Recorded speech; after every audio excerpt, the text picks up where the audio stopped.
What is going on, everyone? My name is Another Radar, and welcome back to the P4G Team Builders. This week, I'm going up against Jacksonville Joletons and their coach, Rappid Gaming. Make sure you guys go check him out. His links, along with all the other coaches, will be down in the description below. And this week, I'm actually really excited to be bringing you the team, because it's a team that I don't really play.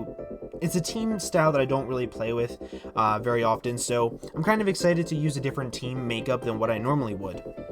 Let's just go ahead and talk about Rappid's team. He has a very fat team, like fatter than my team in the PPL last season. He has a Latios, Gyarados, Amoonguss, Jolteon, Alomomola, Kecleon, Mega Sableye, Infernape, Machamp, Registeel, and Marowak. Now, if you don't know how I deal with massive stalls like this, like Amoonguss, Alomomola, Mega Sableye, Registeel cores, you set up on them. They're setup fodder. That's just what they are. Alomomola and Amoonguss do not hit very hard at all, even though Amoonguss does have a higher attack stat than Talonflame. It's weird, but Registeel, you set up on it, and that's how you deal with most of them. The problem with this team is the fact that a lot of his mons outspeed mine. So things like my Jirachi. If I want to set up with my Jirachi, he has an Infernape that can come in afterwards and just click Flare Blitz and kill me. If I want to set up with my Togekiss, say I want to bring a Nasty Plot Togekiss, he has things like the Jolteon that can just come in afterwards and kill me. So I have to work around all of this, and I think I found a really good way of doing it. But the biggest threats to my team, in my opinion, are Infernape. I hate that thing. Hate facing it, hate using it, hate everything about it. It's terrible. Jolteon is a massive threat to my team. Jolteon is a massive threat to a lot of teams, but mine specifically, because I don't have a very good resist. My resists are frail, or my immunities are frail, and my resists are also frail, so that's a little worrisome. And Gyarados, if he sets up on me, that's another big worry of mine. So as you can see on your screen, the first mon that I am bringing to this game is going to be my Jirachi. Call mine Jirachi. I told you, you set up on these things. I'm bringing a lot of setup this week, like a lot of setup. And this Jirachi set just completely takes care of every single one of his walls. And if I can get rid of his walls, Lando just kind of sort of wins me the game in general. It just wins me the entire game. So if I'm able to set up on things like the Registeel, for instance, I can set up on the Registeel pretty freely. Even Earthquake does about 35%. I can just set up a couple Calm Minds. I can go for Thunderbolt. I can get off some good damage, maybe get a Para, things of that nature. Amoonguss cannot touch me unless it's like foul play, but even then, it's not going to be doing a whole lot. And Psychic is just going to scare it out every single time. And Alomomola, the only way it can touch me is if it has Knockoff plus Scald. That's the only way it'll beat me 1v1. And even then, after one knockoff, I think I actually take more from leftovers than he does from knockoff, so that'll be pretty cool. Wait, that didn't make any sense, because he'd be knocking off my leftovers. Huh. Skrelp. Either way, I'm going to be setting up Calm Minds and I'm going to be able to fire off some Thunderbolts. And of course, Moonblast is there for the Mega Sableye. Once I'm set up, or once I have like 2 Calm Minds up, Moonblast just decimates all over that Mega Sableye, so I'm not super worried about it. I love this set. I think it's probably one of the best sets on the team. It can 6-0 his entire team. The next set was a recommendation from my front office that Zeph made for me, so shout out to all of my front office peeps that helped me out with this team. You guys are the shit. And this is the Nasty Plot Togekiss. I'm bringing the exact same EV spread as last week. Literally the exact same.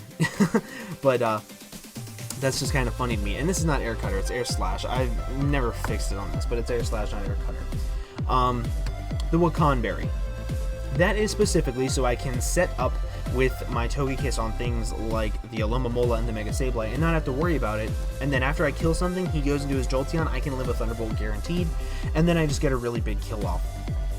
Things like his Latios, his Gyarados, even his Jolteon doesn't want to switch in on +2 Dazzling Gleams. Amoonguss can't switch in on +2 Air Slashes. Air Slash always has a chance to crit. Registeel doesn't want to switch in on Flamethrowers if I'm at like +4. So after 2 Nasty Plots, I can do that. And Infernape, the only way he can kill me afterwards is if it goes for like a Flare Blitz or something, and he'll be taking some good recoil damage. So I would be okay with that. Also, +2 completely OHKO's Marowak. I'm not worried about Marowak. It's a Marowak. I don't even think it's coming to the game. But Infernape is the big threat to this, because once I set up one Nasty Plot, he can go into it. He doesn't even have to go into Jolteon. He can go into Infernape and get the kill. But because it is his mascot, he loves Jolteon, I feel like it'll drive him to go into Jolteon more so than Infernape to kill me. And that's something that I'm definitely kind of sort of banking on. But otherwise, I have a pretty good switch into Infernape in this thing right here. But The next one on the team is going to be my Lando, Choice Scarf Lando with the Sheer Force, U-Turn, Psychic, Earth Power, and Knockoff. Now, I'm running a Rash Nature. That is so I can hit everything stupid hard. I mean, like, stupid hard. It hits everything on his team. And Psychic hits what Earth Power does not, which is the... I can't remember off the top of my head what I had Psychic for. What did I have Psychic for? I think it was the Amoonguss, even though Earth Power does just as much. I didn't need another move, so that's basically where that went. Knockoff plus U-Turn is there for the Latios. It does a lot of damage to it. U-Turn plus Knockoff completely OHKOs it. Gyarados doesn't want to switch into Psychics, and Amoonguss doesn't want to switch into Psychics or Earth Powers, and that's pretty important. But overall, this thing just can sweep up his entire team late game if I need to. Since it can sweep up his entire team late game, I wanted to make sure that I have ways of forcing out his fat Mons to take damage, or to take some nice good chip damage on his offensive Mons, so I can break sashes for one, I can scout their items to see what Lando can and can't outspeed, and I also wanted to have a way to kind of sort of chip down his walls at the same time, which is why I have these two setup Mons, because it can really chip down his two walls to make it so Lando can just come in and sweep late game. The problem with these two walls is that together they do a lot, but Alomomola can still be a problem if he wants to go for, like, say, Registeel Earthquakes can beat this, and Amoonguss Sludge Bombs. If I don't hit, if I like miss Air Slashes, shout out to Trav, I can lose to that as well. So I wanted a way to guarantee that I'd be able to have a way to deal with Alomomola, and that is going to be this guy right here. It is. See, I also did not change this, so I changed it. By the way, spoiler alert, the game's already happened. Like, I'm pretending it doesn't, but I wanted to change this Leaf Storm to Giga Drain.